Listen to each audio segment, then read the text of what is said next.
All right, hello and welcome to 4.4 video. So again, as a quick reminder, you may want to print out the PowerPoints and take notes. Feel free to pause the video, rewind, or rewatch examples as necessary. So in 4.4, we're going to look at quadratic functions a little bit deeper. In this case, we're going to look at the word problems. All right, so typical buzzwords here, we're going to call these models, right? We're going to look at applications of quadratic functions, right? and how they might apply in the real world. All right, so the first example says, the marketing department at Texas Instrument has found that when certain calculators are sold at a price of P dollars per calculator, the revenue R in dollars as a function of the price P is given by this model. So they give us R of P equals a negative 150 P squared plus 21,000 P. So again, notice that the way this function is being given to us, price is the independent variable and revenue is dependent. So depending on the price we charge, that will determine our revenue, right? Which makes sense, right? The less we charge per calculator, probably the more calculators we're going to sell and the more revenue we're going to make. In theory, right? Probably the more we charge per calculator, probably the fewer calculators we'll sell and the less revenue we'll make. So revenue is definitely a function of the price. So the question here says, what unit price should be established to maximize the revenue? And if this price is charged, what is the maximum revenue? All right, so again, if we think about the fact that we're graphing a quadratic function, right? This quadratic function has a vertex. And since this leading term is negative, the parabola will open down, and therefore the vertex will be a maximum. So we need to find the vertex of this quadratic. Right, so here's our quadratic function, and here is the graph of that quadratic function. Right? So if we were to locate that vertex with negative b over 2a, we would find out that the x value of the vertex is 70. Right, so if we take, here's my B value of 21,000, here's my A value of negative 150, and if I do B over 2A, I'm going to get the $70. And again, I called that the X coordinate, but remember in this case, my X values are my prices. So in this case, my X value is the price of $70 per calculator. So notice down here I'm saying that the TI, Texas Instrument, should charge $70 per calculator to maximize their revenue. Now, if I were to take that $70 and plug it back into the revenue equation, I'm going to get this Y value, $735,000. So that, remember that in this equation, right, the Y values of the vertex are the revenues. So if I were to charge $70,000 per calculator, then my maximum revenue I would achieve is the $735,000. And again, I didn't really show you any work here because I wanted to focus a little bit more on the concept. But not a whole lot of work to show, right? In reality, I would just do negative b over 2 times the a value, and that would give me the value of 70. I would plug that into the equation and get the y value in return. Okay, so this is the basic concept of this whole section. Now I picked a pretty simple example to begin with where they gave me the equation of the parabola, and then all I had to do is find the vertex. They all won't be this easy, right? Sometimes we're going to have to build the quadratic model. So if you think back to section 3.6, where we practiced building models, we're going to see some of those problems in this section. Let's take a look at an example. So in this example, it says that a farmer has 2,000 yards of fence to enclose a rectangular field. What are the dimensions of the rectangle that encloses the most area? So we want to maximize the area. Now, in this problem, what you're going to notice is they didn't give me any equation. So in the prior example, they gave me the quadratic revenue. In this example, we don't have any equation. So we got to build the equation. Now think about what it is we're being asked to do. We're being asked to maximize the area, right? What dimensions of the rectangle enclose the most area? So I need to build an area equation, and I'm going to maximize that area. So what we're going to find out pretty quickly is the area is a quadratic. It's a parabola. It's going to have a maximum. So let's think about what area is in general. Right? In general, area of a rectangle is length times width. Right? So in general, you know, the area of this rectangle would be x times w. That's my area. Now, the problem with this is that I have two variables over here. I don't want area to be a function of two variables. I want it to be a function of one variable. I want the right-hand side of this equation to be one variable. So I got to figure out a way to eliminate one of those variables and write it in terms of the other. So I look back up at the verbiage of the problem. Right? It says that a farmer has 2,000 yards of fence. So that tells me about the perimeter. Right? So this is how I'm going to connect these two quantities together, x and w. So I know perimeter, you know, x plus x, right? Two x's plus two w's. That's my perimeter, and that's going to be all 2,000 yards of fencing. If I use that idea of perimeter being 2,000 yards, and the two x's plus the two w's is 2,000. Now I have an option. I could solve for w and substitute in to my area equation, or I could solve for x and substitute into my area equation. And I chose to solve for x. So I divided everything by 2, and then I decided to solve for w, apologize. And so there's my w equals 1,000 minus x. So what I'm going to do then is I'm going to substitute the w equals 1,000 minus x into my equation. So my area now is one variable. My area is a function of this length dimension x. So that was what we practiced back in 3.6, and in fact we had a really similar problem to this in 3.6, you may recall. And if you don't, no big deal, right? But so when I'm given the parabola equation, I just find the vertex, right? But the harder problems in this section are going to be where I don't have the parabola equation given to me. So in this case, we were maximizing area, so we had to build the area function. When we started off with our general knowledge of length times width, we quickly noticed we can't have multiple variables over here. So we went back into the problem, we looked for the given information of perimeter that allowed us to relate x and w together with this perimeter information, and we were able to solve for one variable, plug it in, and eliminate the w. Now we have area strictly as a function of x. Now we can see pretty easily if I distribute, I'm going to get negative x squared, right? And that's my parabola. There's my quadratic function. So I have my area as a function of x. Right? So I decided to go ahead and use function notation here. I said a of x. Right? That's like my f of x notation. So here's my quadratic function. Area is a function of the dimension of length. So now I just need to find the vertex of this parabola, and there's my maximum value. Now again, the parabola opens downward because the leading term is negative, so I know the vertex will be a maximum in that case. Right? So if I were to do negative b over 2a, right, here's b over 2 times negative 1, right? So I do the negative of b over 2 times negative 1. I'm going to get the x value of 500. Right?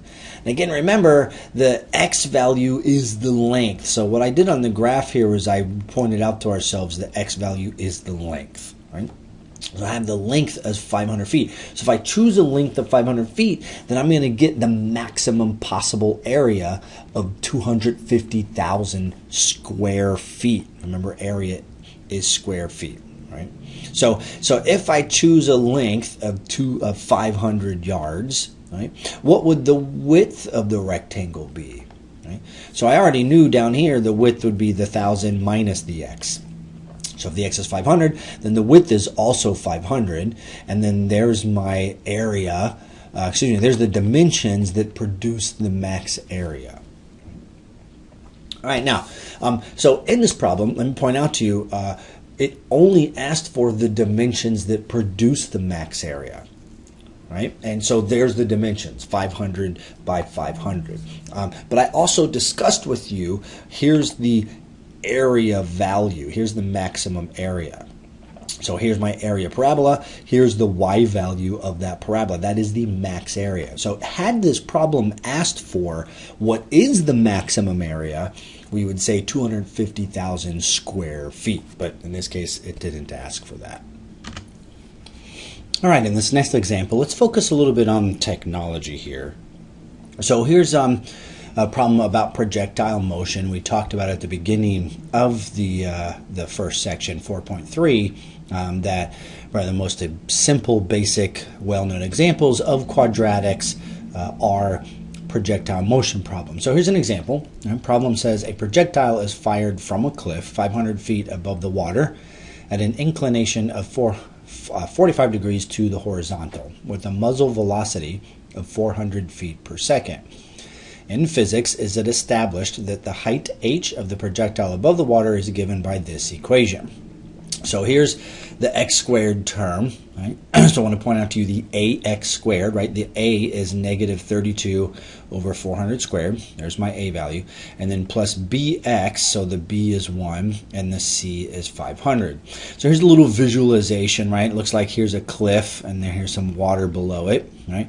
So here's the cliff and we're going to shoot the cannonball, if you will, at a 45-degree horizontal, and it's going to land here. So x is the horizontal distance of the projectile from the base of the cliff. So you can see here's the base of the cliff where it touches the water. So x is this horizontal distance that the cannonball travels, right? And y is the distance, the height from the surface of the water. So this is the height from the surface of the water, 1,000 feet from the base of the cliff. Okay.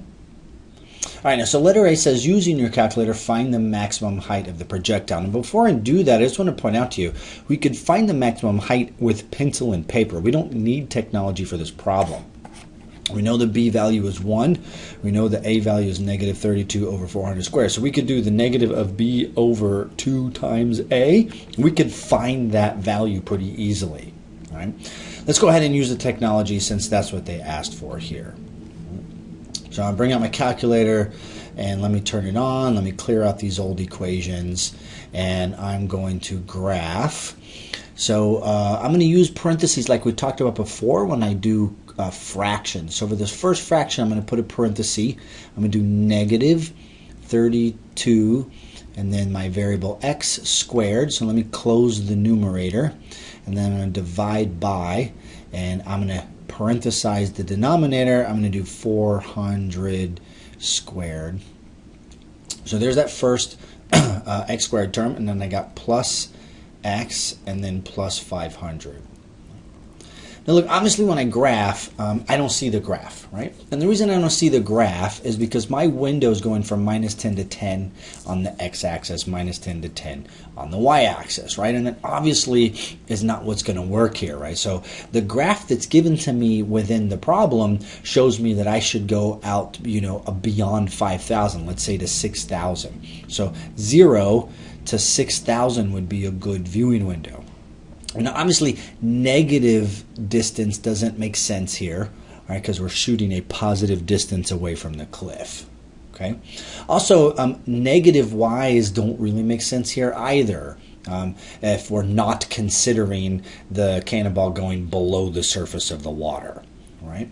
So let me go to my window and let me change my x-min to be 0, my x-max to be 6,000 as is implied by that graph, and let's put tick marks every 1,000 as was done on that graph as well. And then let's make our y-min be 0, our y-max be 2,500 again as was done on that graph, and let's do tick marks every 500 units as was done on that graph. Right? So if I hit graph, there's that projectile picture that I see. All right, now again, I could do negative b over 2a and find the vertex, but this problem said use technology. So let's use technology, right? So how would I find that maximum there? Well, this is something we technically have already talked about before in 3.3 where we found max and min values. Right, and just to remind you that if I go to the graphing devices link in Blackboard for the TI, where we can look at a video on how to find max and mins on the graph, and for Desmos we can find those as well, right? So watch those videos for a quick reminder of how to do that on your technology. Now review it real quick for the calculator. So I'm going to do second trace, go to the calc menu, and I'm going to choose number 4, the maximum. And it's going to ask me for left bound, so I'm going to click my arrow. I'm going to move to the left of the maximum and hit enter, and then I'm going to have to enter a right bound, so I'm going to move to the right of the maximum and hit enter, and then I'm just going to hit enter a third time for the guess, excuse me, and it's going to locate the max min of the graph. Right now, for this particular problem, keep in mind that the x-coordinate is the distance from the cliff, right? So I got 2,500 feet from the cliff. The ball will have traveled here to this point, and then it will be a height of 1,750 feet. So that's my y value that's here as well. Okay, so I went ahead and just kind of plotted and labeled that point. There's that max value, right? So letter A says find the maximum height of the projectile. So that would be the y value here of 1,750. Okay, and then letter B says use your calculator to determine how far from the base of the cliff the projectile strikes the water. Now for a TI calculator, right, so we're finding this x-intercept. For a TI calculator, finding that x-intercept is a little bit trickier. So here's what I'm going to do on my graph. I need to see below the x-intercept on my TI. Right? So I'm going to go to my window and I'm going to open up the y-min to be like negative 1,000. So I want to be able to see below the y-axis, excuse me, below the x-axis. All right, so again, I show you how to do this in Blackboard. The tutorials are there, but let me walk through this real quick. So I'm going to do second trace, go to the calc menu, and this time I'm finding a 0, right? That's the x-intercept. So it wants a left bound, excuse me.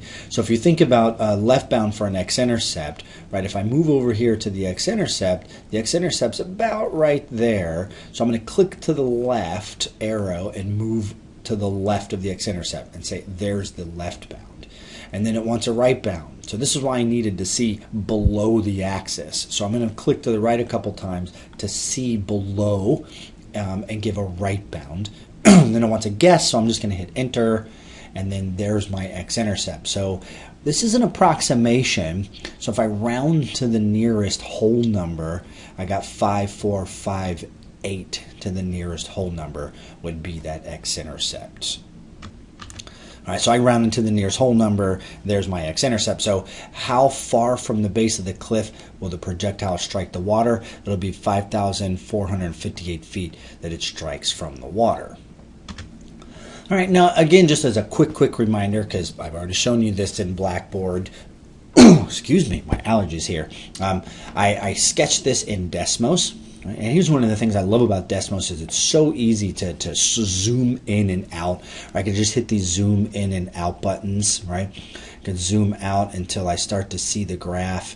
There's the graph. So I can just kind of scroll. Oh, there's the graph. All right, so really easy to find it. The other thing I love about Desmos, right, is I can click on the graph and it assumes I want to find x-intercepts, y-intercepts, max and min values. So I can very easily find that max value and find that x-intercept as well. Okay, so in summary here, the max height of the projectile was 1,750 feet. That was my y value, and the projectile would strike the water about 58 feet from the base of the cliff. Okay, so the last example we're going to look at here is another problem where they don't give us the equation of the parabola, so we're going to have to build this equation. So let's take a look at this problem real quick. It says the Golden Gate Bridge, a suspension bridge, spans the entrance to San Francisco Bay. Its 746-foot tall towers are 4,200 feet apart. The bridge is suspended from two huge cables more than 3 feet in diameter. The 90-foot wide roadway is 220 feet above the water. The cables are parabolic in shape and touch the road surface at the center of the bridge. Find the height of the cable at a distance of 1,000 feet from the center. So again, they told us that the two towers are 746 foot tall. So to make life easy on ourselves, what we're going to do with this parabola is we're going to put the vertex right at the origin. So we're going to put the origin, here's the y-axis, here's the x-axis. We're going to put the vertex at the origin. It's just going to make it so much easier to find the equation. So if we situate the parabola that way, goodness gracious, excuse me, the towers are 746 feet tall, right? So here's the 746 foot tall towers, right? And since we're told that the roadway is 220 feet above the water, we're going to subtract 220 that we have here, and that's going to leave me left with 526 for this y value. Again, they tell me that the towers are 4,200 feet apart, so we're looking at 4,200 feet total distance. So half of that distance gives me to the origin, and then the other half. So this is going to be negative 2,100 on the x-axis, and then this is going to be positive 2,100 over here as well. So I can plot those 2 points on the parabola. And that's really all the information we needed. This information about the cables being 3 feet in diameter, we don't really need that here. The 90-foot wide roadway, we don't care about that. That's not what we need, right? That was just kind of extra information. All right, so we just kind of simplified this picture here because it was pretty cluttered, right? Here's my parabola sitting at the origin. Here's the 2 points that we plotted, right? And then the question is asking us, what's the height of the cable 1,000 feet from the center of the roadway? So if this is 1,000, what's the y value? So we need to build the equation of this parabola, and this is not really going to be that challenging. So think about, since we have centered this parabola with the origin right at the vertex, this is a really simple equation. This is just the form y equals ax squared. There's no shifting to this parabola in any way, shape, or form. So this is a pretty simple equation, y equals ax squared. And here's 2 points on the parabola. So I could literally plug this x and this y into the equation, and that finds that coefficient for me. So I'm going to do that. Here's the x value, here's the y value, and then I'm just going to divide this to the other side, and there's my a. So I have this a value for my parabola. Here's my equation of the parabolic shape of the wire, the suspension wire for that bridge. Okay? So I'm just going to use that equation then. I'm going to plug in 1,000, right, to find the height, y, when x is 1,000. So if I plug that in, there's my y value, which is going to be about 119.27 feet. All right, so those are the 4 examples that I wanted to do for you in this section. Again, as always, if you have questions, please post on the discussion board in Blackboard.